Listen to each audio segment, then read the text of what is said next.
ഹരേ കൃഷ്ണ. ഇനി നമുക്ക് 61-ാമത്തെ ശ്ലോകം നോക്കാം. വൃന്ദാവനസ്യ സംയോഗാത് പുനസ്ത്വം തരുണീ നവാം ധന്യം വൃന്ദാവനം തേന ഭക്തിർനൃത്യതി യത്ര ച. ഇനി നമുക്ക് അതിലെ പദങ്ങളുടെ അർത്ഥം നോക്കാം. വൃന്ദാവനസ്യ എന്ന് പറഞ്ഞാൽ ഈ വൃന്ദാവനത്തിൻ്റെ, ഇപ്പോൾ ഭക്തിദേവിയും പുത്രന്മാരുമൊക്കെ അവിടെയാണ് എത്തിച്ചേർന്നത് നമ്മൾ മുൻപ് പറയുകയുണ്ടായി. അപ്പോൾ ആ വൃന്ദാവനത്തിൻ്റെ സംയോഗാത്, അതിൻ്റെ സംയോഗം കൊണ്ട്, അവിടെ എത്തിച്ചേർന്നത് കൊണ്ട്, അതുമായിട്ടൊരു യോഗം വന്നതുകൊണ്ട്, പുനസ്ത്വം, പുനഃ ത്വം, ഇങ്ങനെ രണ്ട് വാക്കുകൾ ചേരുന്നതാണ് പുനസ്ത്വം.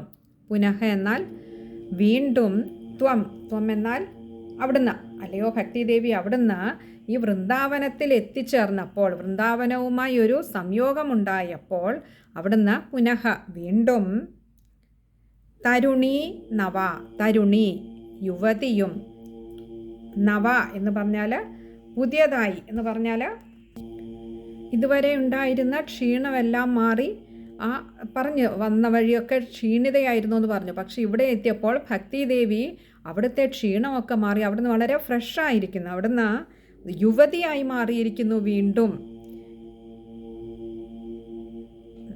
പിന്നെയോ ധന്യം, ധന്യം എന്നാൽ ധന്യമാകുന്നു, എന്താ വൃന്ദാവനം.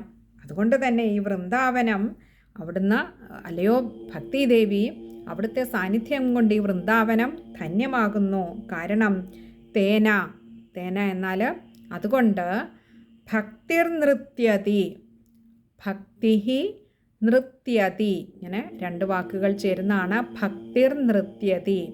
ഭക്തി എന്നാൽ ഭക്തിദേവി, ഇവിടെ ഭക്തി നൃത്യതി നൃത്തമാടുന്നു, നടനമാടുന്നു. യത്ര ച, യാതൊരിടത്താണോ, അപ്പോൾ യാതൊരിടത്താണോ ഭക്തി നൃത്തമാടുന്നത്, നടനമാടുന്നത്, അവിടം വളരെ ധന്യമാണ്, ആ ഇടം വളരെ ധന്യമാകുന്നു. ഇപ്പോൾ ഇവിടെ വൃന്ദാവനത്തിൽ, അല്ലയോ ഭക്തിദേവി അവിടുത്തെ സംയോഗം കൊണ്ട് ഈ വൃന്ദാവനവും ഇപ്പോൾ ധന്യമായിരിക്കുന്നു.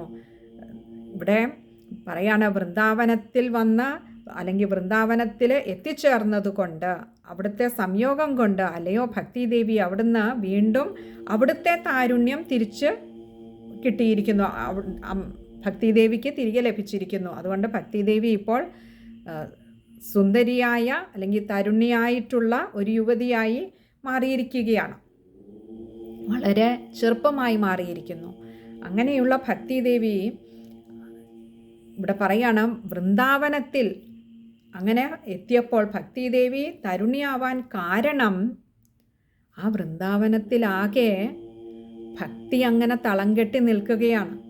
സദാ ഭഗവാന്റെ കഥകൾ പറഞ്ഞുകൊണ്ട്, ഗോവിന്ദ ദാമോദര മാധവേദി എന്ന് പാടിക്കൊണ്ട് ആ ഗോപസ്ത്രീകൾ ഇന്നും ആ വൃന്ദാവനത്തിൽ എവിടെയൊക്കെയോ അങ്ങനെ നടക്കുന്നുണ്ട്. അതുകൊണ്ട് തന്നെ വൃന്ദാവനത്തിലാകെ ഭഗവാനെ അവിടുത്തെ നാമങ്ങളാണ് കേട്ടുകൊണ്ടിരിക്കുന്നത്, പ്രതിധ്വനിച്ചു കൊണ്ടിരിക്കുന്നത്.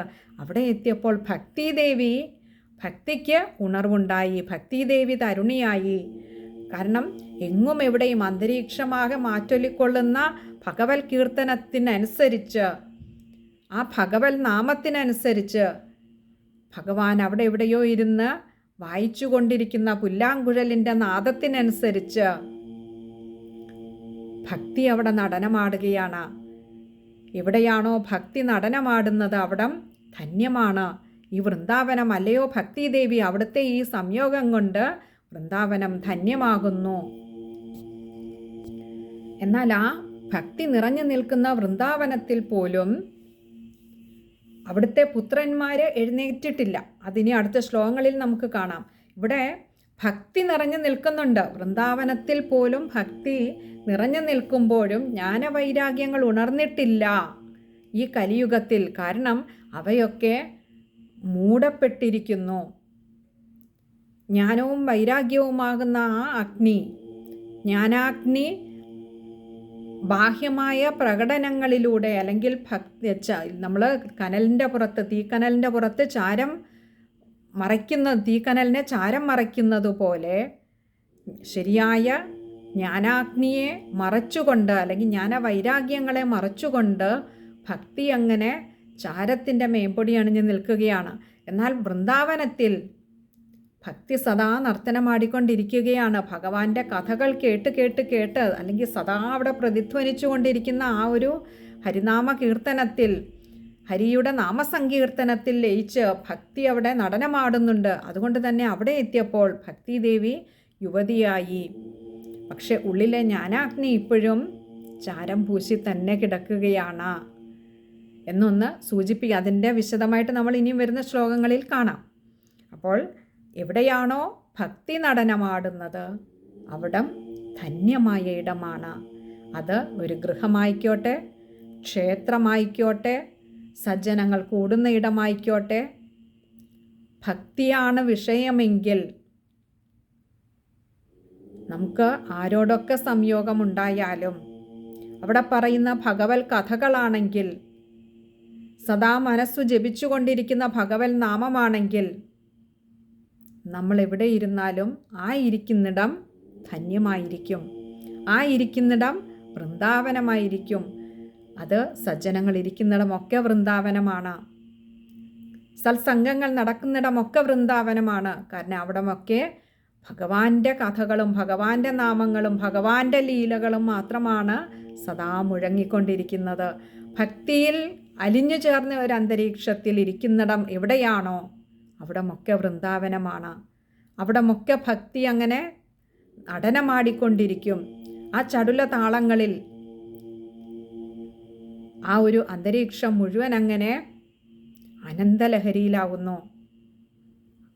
അങ്ങനെയുള്ളിടമൊക്കെ ധന്യമായ വൃന്ദാവനമായി മാറുന്നു. അതുകൊണ്ട് തന്നെ ഇനി നമുക്ക് ആ ശ്ലോകം ഒന്നുകൂടി നോക്കാം. വൃന്ദാവനസ്യ സംയോഗാത് പുനസ്ത്വം തരുണീ നവാ ധന്യം വൃന്ദാവനം തേന ഭക്തിർനൃത്യതി യത്ര ച. ഇനിയും അതിൽ വായിക്കുമ്പോൾ ശ്രദ്ധിക്കേണ്ട കാര്യങ്ങൾ: